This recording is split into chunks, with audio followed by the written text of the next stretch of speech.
নমস্কার সকলকে, কেমন আছেন? কণা বিশ্বাস চ্যানেলে আপনাদের সকলকে স্বাগত। দেখুন, আজকে নতুন একটা রান্না করেছি আমি,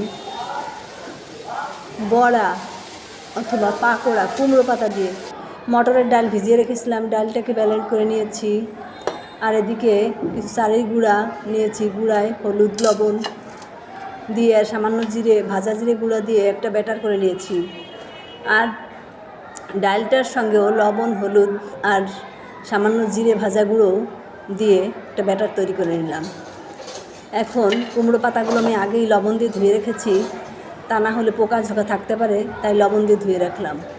এখন দেখুন, ডালের মিশ্রণটা এভাবে পাতায় মাখিয়ে আর ওদিকে চালের গুঁড়ার ভিতর পাতাটাকে ডুবিয়ে দিয়ে দেব ফ্রাই প্যানে।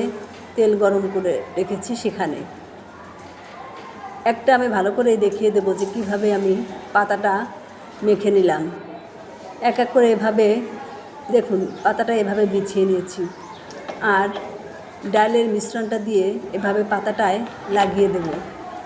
আস্তে আস্তে এভাবে এপাশ ওপাশ করে লাগিয়ে দেব। তারপরে আবার ওই পাশ দিয়ে একটু ছোটো করে নেব, না হয় একটা পাতাই ফ্রাই প্যানটা আমার ভরে যাবে।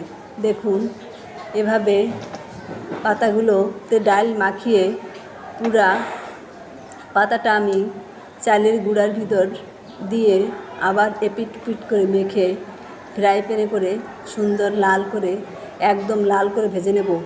এতটা মজার হয়েছে কুমড়ো পাতা বড়াটা, আপনারা একবার খেয়ে দেখতে পারেন। এভাবে খুব সহজেই কিন্তু এভাবে খাওয়া যায়, খুব কম সময়ে। আর পাতাটা, কুমড়ো পাতার তরকারি খাই আমরা, পাতাটাও কিন্তু অনেক উপকারী।